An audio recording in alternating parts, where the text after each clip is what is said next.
Welcome to Healing Generations, a podcast creating a dialogue uplifting the importance of healing, strengthening, and supporting our communities, and that addresses the disparities and inequities in communities of color.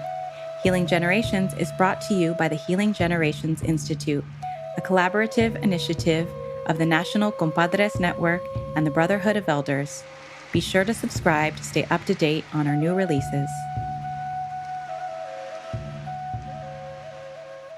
Buenas, this is Cisco Gallardo with the Healing Generations podcast, Yalder edition. I want to thank all our listeners, subscribers, for listening and for really sharing our values of healing and wellness because it's so important in our community.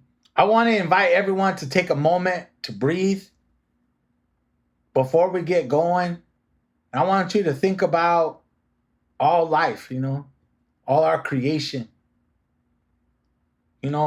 We honor the four directions, the East, the men, all the men in our life. We want to think about them, our grandfathers, our fathers, our sons, our uncles, our nephews, our homies. Then I want you to turn to the West. The spectrum in between the men and the women, there's relatives there. They don't fit necessarily with the men or the women. They're in between. We want to recognize them and honor them for who they are. As we honor the West, the women, we want to honor all our grandmothers, our mothers, our daughters, our aunties, our nieces. We want to honor them and respect them. And then I want you to make a turn all the way around to the north, to our ancestors, our elders. Those that prayed for us before we were even born. They were thinking about us. We want to take the time to think about them and pray for them, that things are going to be all right. It's getting cold in certain parts of the country, and we don't want them to suffer. We want to think about them. And then we want to turn again all the way to the south, to our young people, to the future generations, to the babies that haven't even arrived. We want to think about them. Our relatives say 7 generations. We want to think about that. We want to think about all the blessings that are yet to come and how we can make a better world for them. We want to think about the sun. Don Antiu guides us, helps us, gives us life and light, reminds us. It's a messenger of hope, the sun. No matter what happened in your life, there's always a new day. Take the time to thank the Creator for that. And then touch Mother Earth, Don Ancin. Think about all the struggles, the climate change all around the world, our relatives, our island relatives who their islands are getting inundated with water. We want to think about them. We want to think about creation, just life, listening to the birds, listening to all the life that's outside. Even if you live in the city, you can hear it. We want to think about that too. I want you to take a breath in. Think about life in a good way.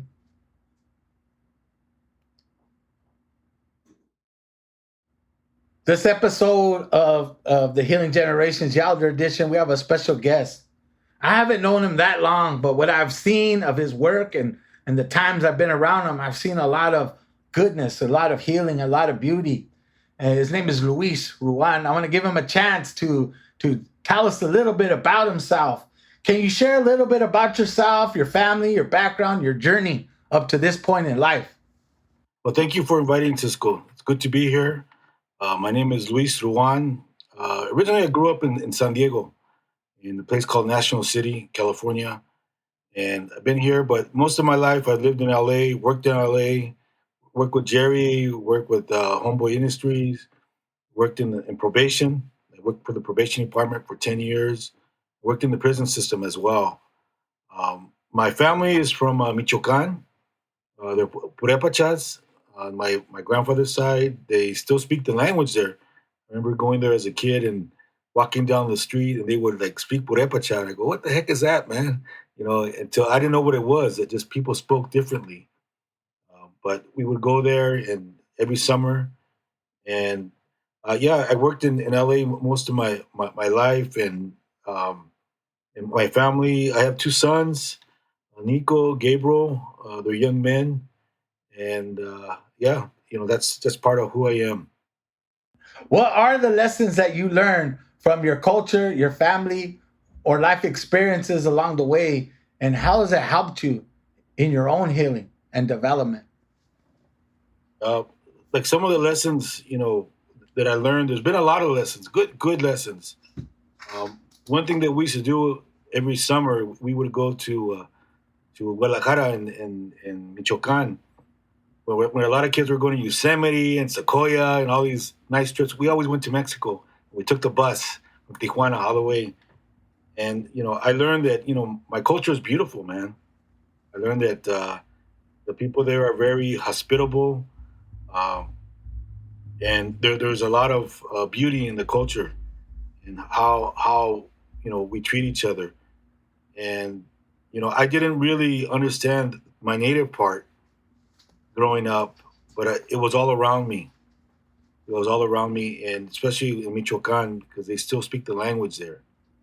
And some of the lessons I learned is just you know from growing. I grew up in National City, and I always felt like I never fit into what was going on.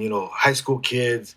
A lot of my friends were getting drunk. They were doing all these things. They're into drugs, and I always felt that I didn't fit in.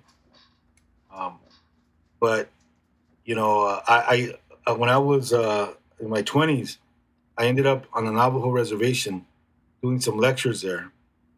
And the first time I heard this woman pray out in public, it was at a powwow. She said the opening prayer. I felt I was at home. For the first time, I felt like, man, this is where I belong. Because I tried everything else. I tried the, religion from India, from Christianity, everything. I tried everything, but I didn't fit in. And I tried really hard to be a Christian, which I have nothing against. But in my spirit, rejected it. And even though I wanted to fit in, but once I got there to Navajo land when I was in my late 20s, I go, I'm home. This is home. This is familiar to me. So tell me a little bit about what you're doing now. I mean, including how it started in Navajo land and how did it get you to this point, and what are you doing with those life lessons, and how did you build on that first connection that you had? Yeah. So with me, what's been really interesting is whenever I've seen something or I wanted to do something, it would happen. I was taking young men um, to Colorado, close to where you grew up, to go to the Ute Reservation, and we were on our way back, and we stopped, I think, in Cayenta in Arizona, and I looked beyond the horizon, and it was Navajo land. I said to myself, one of these days I'm going to work here.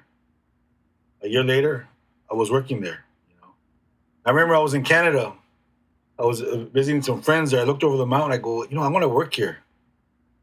1995, I worked in British Columbia with First Nation folks, the Secwepemc, Kamloops, Okanagan people, and then eventually Alberta. Uh, it's been a journey.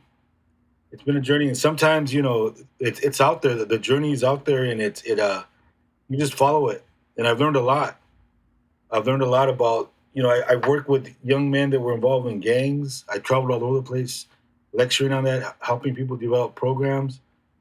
Um, Now I'm doing restorative justice practices, but I think I've always been doing it. And I've seen a lot of Native people, having talking circles and healing circles and doing it, and also the ceremonies. But what I learned most is like when I went up to Navajo land, so these medicine men, they came up to me and they said, "We're glad you're here, but what are you doing to help yourself? Mm. What are you doing to heal?" I go, "Heal? What do you mean heal?" He goes, "Yeah, because you're like a wrecked car. You need some you need some work." And I never thought about that.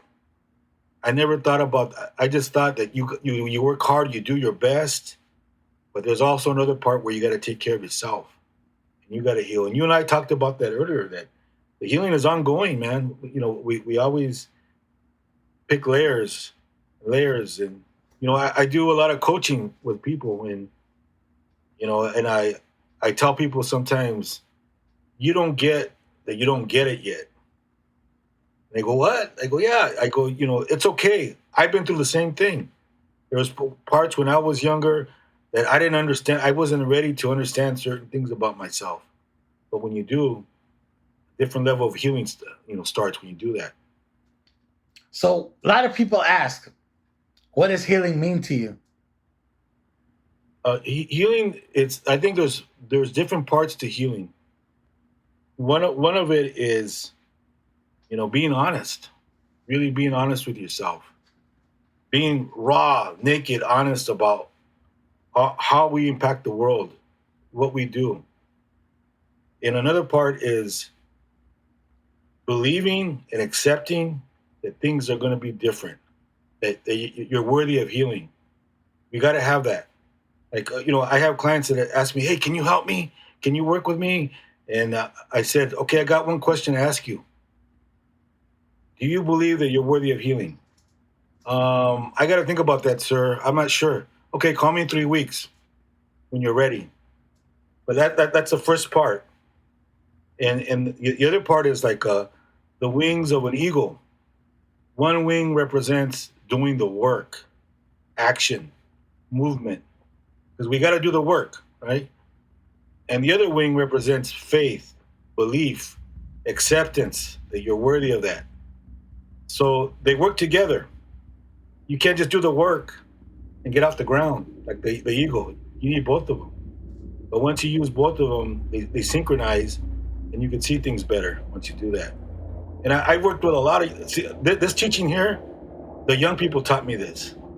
They gave me this teaching because I would see young people that did the work. They did everything I did. I had one guy, I moved him to Navajo land to go to school there. He got straight A's. Everybody loved him, but he believed that he was an ugly, awful, not worthy of healing person. So it caught up with him. He had a relapse. So I think you need both of them. And sometimes healing does not, people think, oh, I want to heal and things are going to get better. No, sometimes you just got to manage it. It's a lifetime experience. I just interviewed my friend Amber Dion, and she asked her dad the same question because he was in the residential schools. He said, when is healing going to be completed for you? And he said, when I'm buried, that's when it's going to be complete. So it's an ongoing process. But the more we heal, the more we're able to love, the more clarity we have, the more balance that we're in. Because it's important, because if we don't heal, that stuff, that unresolved pain spills out in your work, in your relationships. It spills out. It comes out. And we see people like that all the time, right? We see people like that like, man, brother, you need some healing, man. You need a counselor. You need somebody to talk to. But once we resolve that, or even just manage it and acknowledge it, that's a good step. So healing is it's pretty powerful, man. I could go on hours talking about that. But I learned from working with people, and I learned watching myself, observing myself go through it as well. Yeah, healing's a journey. There's no shortcuts in healing, and you're so right. I'm glad you said that, because about healing, you have to manage some of your trauma. You're not totally gonna forget it. You're not totally gonna get over it. It hurts, and maybe at times you're gonna not think about it, but there'll be times where it comes up. Especially in the work. I've seen a lot of my friends die. I've seen a lot of young men and women die through barrio violence, through drug addiction, through domestic violence, things like that. And sometimes, like, I become numb to it, but other times it really hits me in a place that I didn't even think about. I think about my own mortality, think about my homies, my experiences, And it really shakes me to the core, even though I've been away from that forever. And I realize I'm doing exactly what you said. I'm managing it. I might not, there are days where it doesn't impact me as much, but there's days where it does. And I think a lot of young people, a lot of people in this, with this podcast centers around the elders. You know, we're not quite elders yet. We're still working. We're still doing the work. We're still here. And not that elders don't do the work, but they do different kind of work, right? I feel like the elders that I'm talking about are not just older, but they have a wisdom and a way about them. You know, a lot of times people put them on a pedestal, but a lot of my elders always taught me, follow the way, not the man, not the woman, follow the way, follow the teachings. You're going to be all right. And with that, Right. and with that question, I want to ask you, you know, what counsel or advice would you give others in their own health and healing? I mean, you talked about first taking accountability, about believing in your trauma, but that believing in that you can heal. And there's a lot of people out there that they don't even know where to start when it comes to that. You know, you get that far and now what? You know what I mean? Like, they think, oh, can I go to one ceremony? I'm going to be healed. I'm going to go to a sweat and that's it. Yeah. You know what I mean? But what advice would you give? And for those that are practitioners, those that are doing the healing work, you know, how do they manage their own trauma from your perspective? Yeah. You know, and I got this. I was I went on the hill. I fasted, and this came to me. And first, you know, I talked to my elder, and he says it's okay for you to share it. Maybe you're supposed to share it with people. And it's real simple, something very simple. It's about harmony and balance. You know, when we're centered, we're right in the center. We have clarity. We're able to love. We're able to accept. We're able to see things better, and we could respond to our triggers. We're not as reactive, right? But when you're off balance, what takes us off balance is, you know, jealousy, anger, pain. Sometimes you chase it or it chases you and you're off balance. But being off balance is balance because we need to be off balance sometimes to learn. And so the thing is, like, for people like us that we do this work, it's an ongoing thing where we go in and out of being centered. And, you know, there's things, I call them, you know, I have a way of connecting with certain things that help me stay balanced. Like, I love the beach, man. Here in San Diego, we got some really cool beaches. I go to the beach and I pray, I cry, I engage with Creator. I go to the mountains. You know, I'm always hiking. You know, I was during the pandemic. This guy, his name is Chino from Homeboy Industries. He calls me. I don't know if I get cuss here, but yeah, you laugh, so maybe no, it's all good. Yeah. So he calls me. He goes, "Hey, Louis," because, you know, everybody, they call me Luis or Louis. He goes, "Hey, Louis, how you doing, man?" I go, "I'm doing pretty good, man. How you doing, Chino?" He goes, "Hey, Louis, I'm fucking lonely." I go, "What?"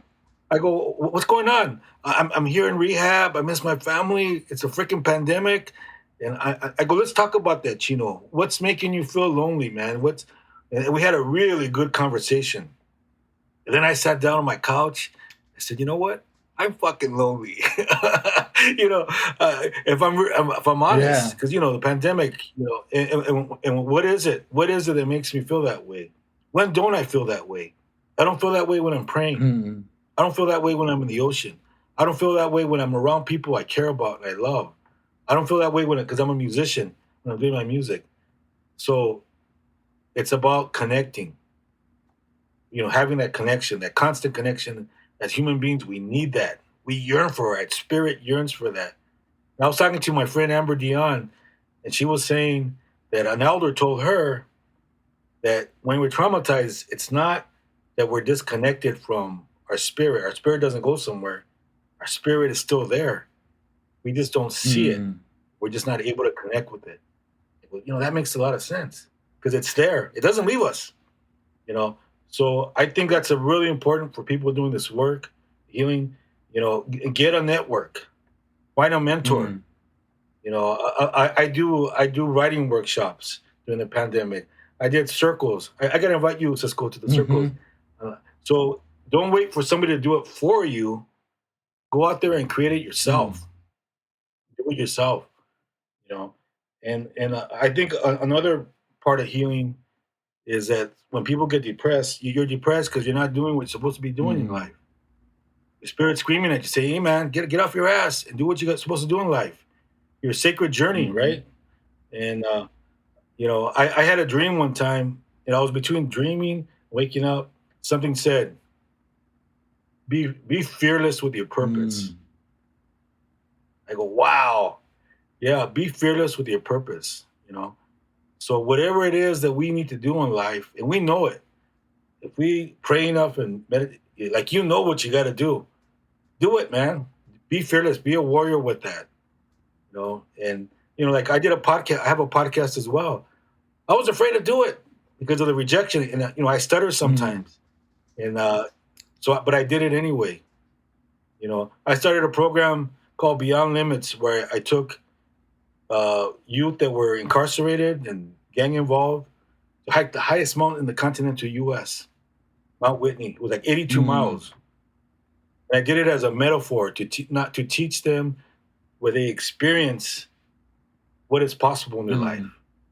where it's rooted. And everybody told me, you're crazy. They're going to kill you. They're going to push you off the mountain.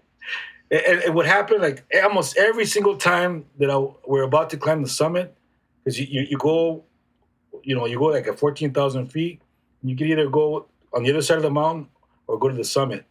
And almost every time I was there, a kid would say, "Hey, man, I can't do it. My head hurts. I feel dizzy," because you're at high elevation. So I already knew what to do.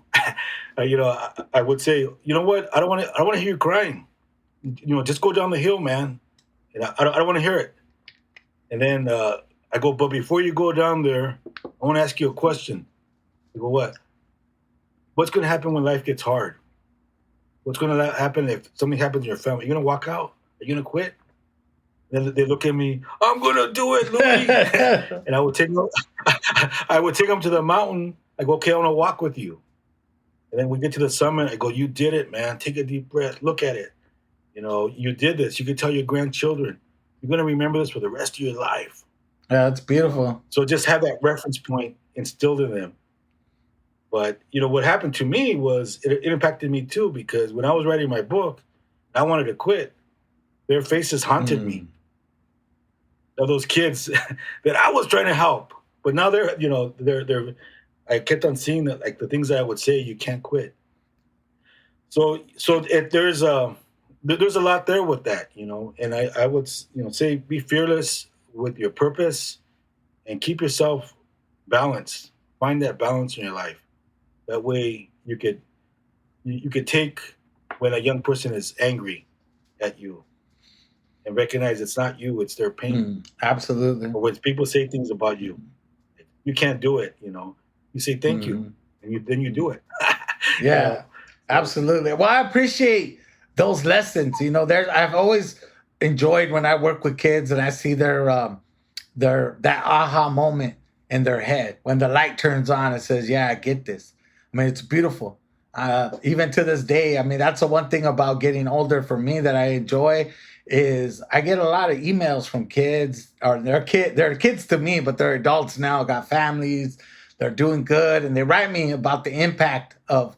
And they give me the credit, but I always tell them it's not me, it's you. I just provided the opportunity, but you took it. You listened. You did right, those right. things. All I did was guide you. And in fact, you taught me a lot too, just by being around you.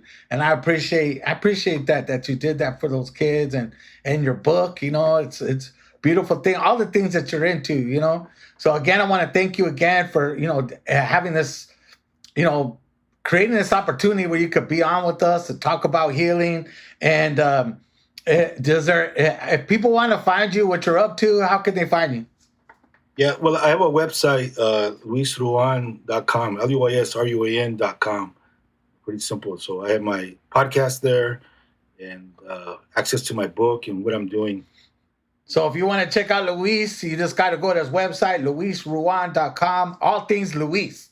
So again, I want to thank all our listeners. Again, please subscribe, follow. We're on Amazon, on iHeartRadio, we're on Apple, we're on Spotify, all of them. Please listen to them. And also this week that you're listening to this podcast, we have a special, we're calling it La Cultura Cura, virtual healing and wellness week. I want you to, check out all the lives. Check it out.